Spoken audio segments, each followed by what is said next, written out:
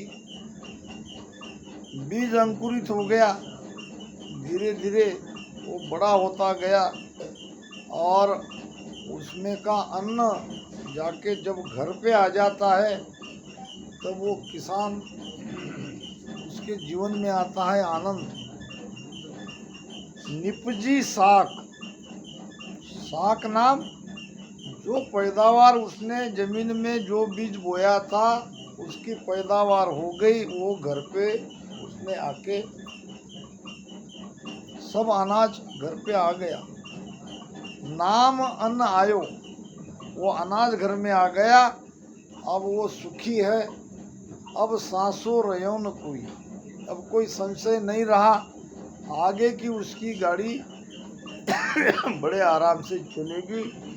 अब ये तो हो गया बाहर का दृष्टांत, अब ये सब हमको भीतर में समझना है। भीतर में भजन कैसे होगा, भजन कैसे अपने आप होता रहेगा। पहले किसान की तरफ आनंद कैसे आया देखो।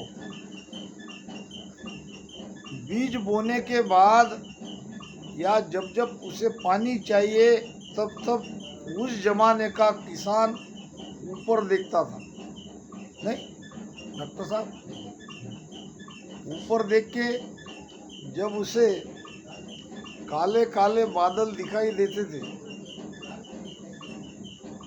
तब एक आशा बन जाती थी कि अब बारिश होगी, बारिश ही चाहिए और बारिश होने के आसार है, क्योंकि काले काले बादल ऊपर आकाश में चारों तरफ मंडरा रहे हैं।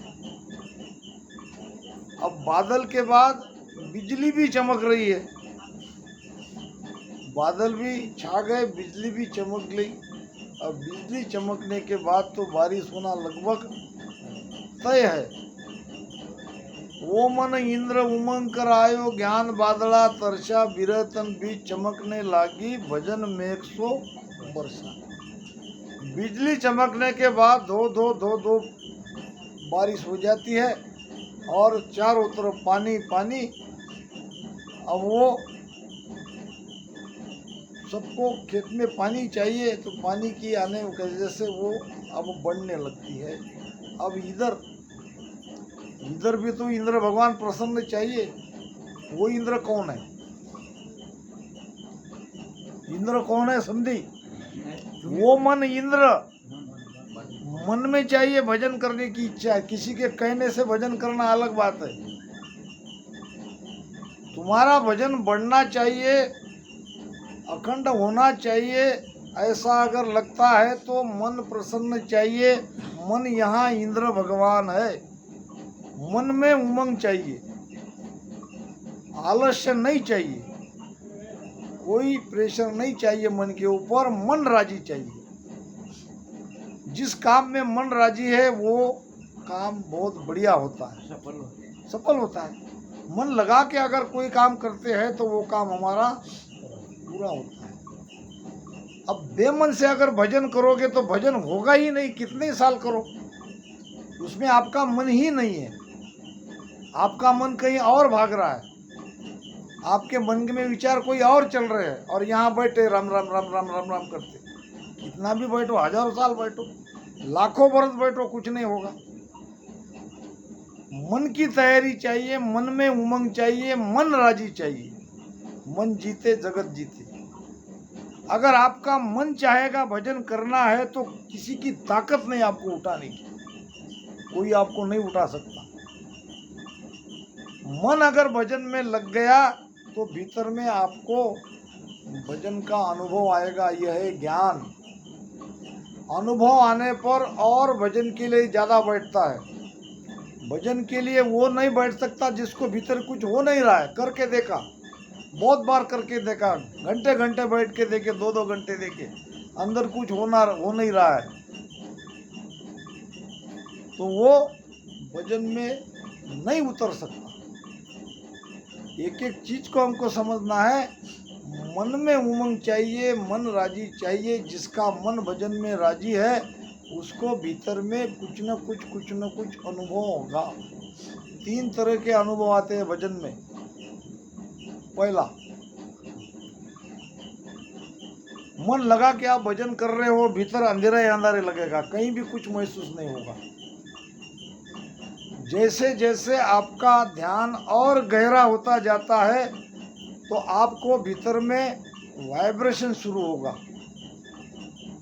शरीर कंपायमान होगा, आपको ऐसा लगेगा कि हाँ कोई चीज है, कुछ हो रहा है भजन का। ये जो वाणी में बताते हैं, प्रवचन में बताते, ये सारी चीजें है, थोड़ा से इसकी झलक, हालांकि वो झलक ही है मगर हो रही है, तो थोड़ा उसका और भजन में बैठने की और चाहना पड़ेगी।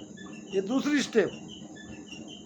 अगर और मन गहरा ध्यान में लगा है तो आपको ध्वनियाँ सुनाई देगी भीतर में, वाइब्रेट के बाद ध्वनियाँ, और ध्वनियाँ सुनाई देने के बाद आपका मन राजी हो जाएगा।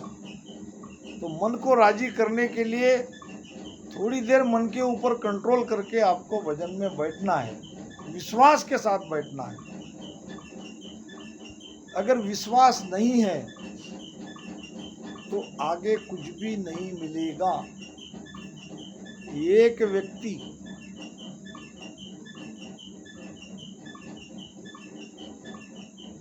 पैर को लोहे की जंजीर से बांध के, एक उसका पेड़ को बांध के रखा था और कुएं में ऐसा उल्टा लटक रहा था। नीचे कुआ, कुएं में दोनों पैर ऊपर जंजीर से बांध के वो लटका हुआ था।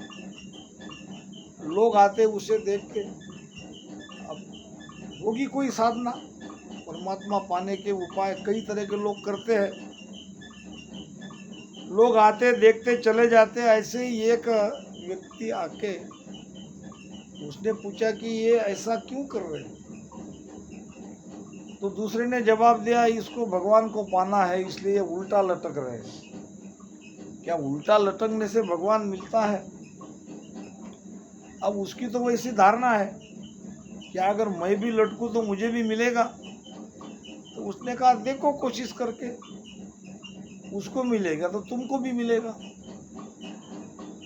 अब इसने भी सोचा चलो अपन भी देखते हैं प्रयोग करके, उल्टा लटक के।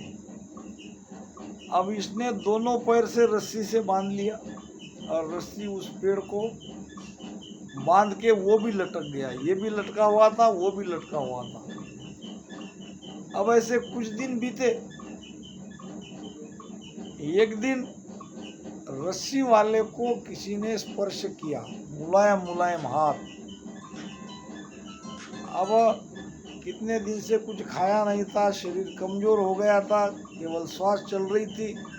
उसमें किसी के मुलायम स्पर्श से, ताकत से उसने आंखें खोली। उसने कहा कि भाई तुम कौन हो? इतने दिन तो मुझे कुछ एहसास नहीं हुआ, आज तुम्हारे हाथ का स्पर्श हुआ है, तुम कौन हो? तो उसने कहा मैं भगवान हूँ। जिसके लिए तुम उल्टा लटक रहे हो वो मैं हूँ। तो तुम इतने जल्दी मुझे कैसे मिल गए? ये मेरे बाजू वाला तो मेरे कई सालों से लटक रहा है, उसको तो तुम मिले नहीं और मुझे कैसे मिले? भगवान ने कहा उसको भी मैं कब का मिल जाता, मगर उसका मुझ पर भरोसा नहीं था। उसने लोहे के जंजीर पे भरोसा किया, यानी गिरने के डर से आपने आप को मजबूत लोहे के जंजीर से बांधा। अब वो तो नीचे गिरेगा ही नहीं, अब नीचे गिरेगा नहीं तो मैं उसको मिलूंगा नहीं। अब तुमने उसको देख देख के रस्सी से अपने पैर बांधे, देख तुम्हारी रस्सी कमजोर हो गई है, अगर मैं नहीं आता तो तुम गिर जाते, मर जाते। तो तुमने उस जंजीर वाले से ज्यादा मुझ पर भरोसा किया। वहां भरोसा है, वहां तो मुझे आना पड़ेगा।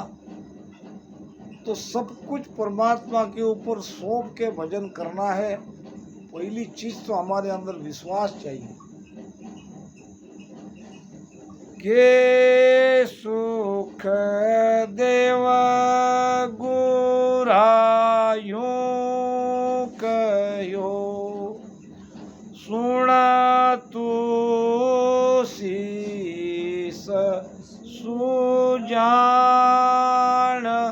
हर पावे नर साच सु, दूजी लिव सुजान,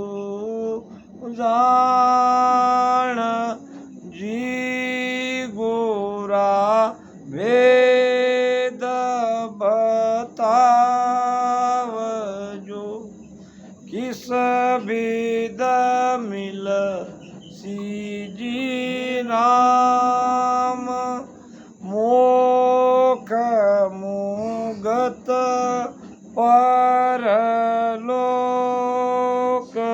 में, किस विद पर सुमय धाम। शिष्य गुरुदेव को पूछ रहे हैं कि राम जी कैसे मिलेंगे, बंधन से ये जीव मुक्त कैसे होगा,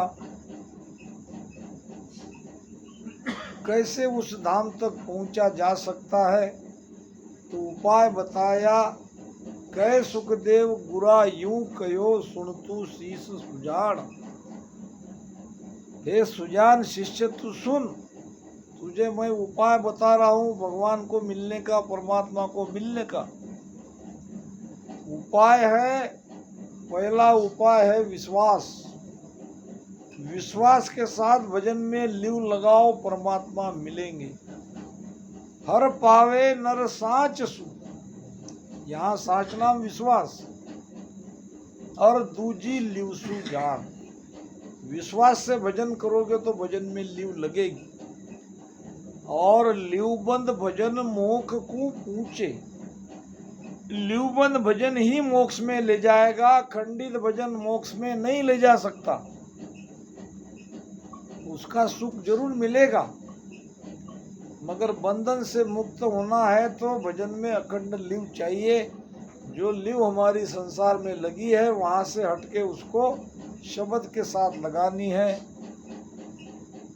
हर पावे नर साच सु, दूजी लिव सु जान।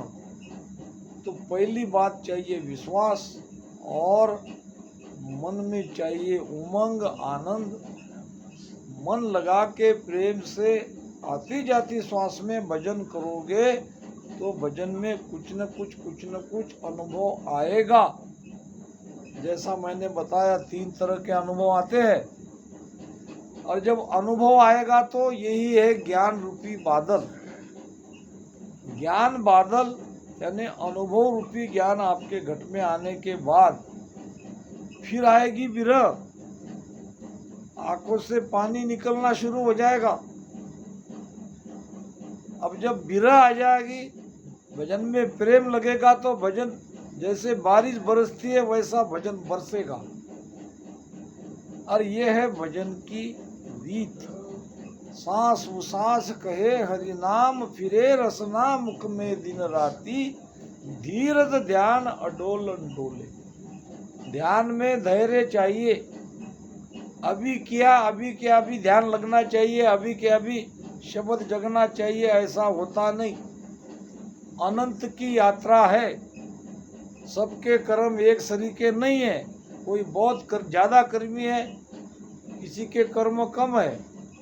कोई पहले जन्म में भक्ति करने वाला है, कोई इसी जन्म में उसने भक्ति धारण की है। सबका अलग अलग हिसाब है, इस हिसाब से वो नाम जगेगा, मगर करते रहना है।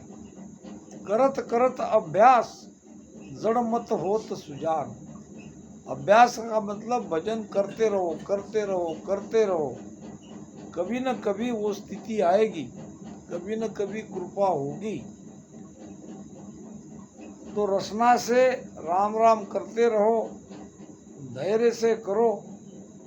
अब आसन मार उकासो छाती, आसन स्थिर करो, शरीर को हिलने मत दो, छाती सामने करो, रीढ़ की हड्डी सीधी करो।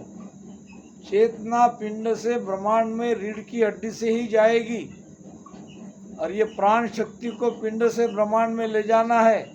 जो ऐसी पीट करके भजन करता है उसने भजन नहीं करना, इसके बदले तो नहीं किया वो अच्छा, क्योंकि चेतना ऊपर चढ़ेगी नहीं, यहीं अटक जाएगी पीठ में। सीना सामने करके रीढ़ की हड्डी सीधी करके भजन करो। फिरे रसना मुख में दिन राती, धीरज ध्यान अडोलन डोले, आसन मार उकासो छाती, छाती सामने करके रीढ़ की हड्डी सीधी करके भजन करो। नाड़ समीसण राखत, ये बात तुमको थोड़ी मैं नहीं बताऊंगा। कहीं कहीं ये लिखा है कि समीसल नाम सीधी, नाड़ नाम गर्दन। समीसल का अर्थ सीधी नहीं होती, समीसल का अर्थ होता है ऐसी झुकी हुई। जालंधर बन लगता है, दाढ़ी मिले आन सुट्टी सुबह। वायु सांस उसास यहीं पेट में आनी चाहिए, घूमनी चाहिए, न ऊपर जानी चाहिए, न अपान के द्वारा नीचे ये पवन जाना चाहिए। इसके लिए गर्दन को थोड़ी झुकाना है, इसको कहते हैं समीसण। नाड़ समीसण राखत, इसको थोड़ी हुई झुकी हुई रह के, मोड़त अंगन बदत बाती, शरीर को बिल्कुल हिलाना नहीं है, शरीर स्थिर रखना है। शरीर स्थिर रखोगे तो मन स्थिर होगा। मन स्थिर होने पर ही आगे ध्यान बढ़ेगा। नाड़ समीसण राखत यानी नीचे गर्दन को रखते हुए शरीर को हिलने मत दो। राम नाम के अलावा दूसरे शब्द का उच्चारण मत करो। मोड़त अंगन बदत बाती, और कुछ जिब्या से लेना ही नहीं है। मन को थोप पवन सु मेला, अब मन को थोपना है श्वासों में लगा के। ऐसे जैसा मैंने कहा, फुफ्फुस से लग के अगर श्वासा आती है जाती है तो मन जल्दी कवर हो जाएगा। जिसका मन बहुत ज़्यादा भाग रहा है वो बहुत कम भागेगा, और धीरे धीरे आदत बनने के बाद पूरी तरह से मन भजन में लग जाएगा। मन को थोप पवन सु मेला, पवन के साथ मन को लगाओ। सूरत समोय निरत कर साथी, सुरती निरती उसमें लाओ। भटक भी रही है सुरती, विचारों की तरफ दौड़ भी रही है, तो विचारों से उसको निकालो और अंदर भजन में लगाओ। सुखराम कहे यूं ध्यान धरो, इस प्रकार तुम ध्यान धरोगे। कैसे? जो दीप सु जोत जलत है बाती। पुराने जमाने में दिया रहता था और उसको बाती रहती थी, तेल रहता था, और वो दिया बाती के द्वारा तेल के आधार से जलता था। यानी इधर उधर उसको अगर हवा नहीं मिलती है तो वो स्थिर जलता था। इसी प्रकार मन अगर इधर उधर नहीं जा रहा है और आप सांस उसास में भजन कर रहे हो तो ये भजन निरंतर बढ़ता रहेगा, अखंड होता रहेगा। तो इस प्रकार अब समय भी काफ़ी हो गया है और कल तो और संगत होगी, तो इन्हीं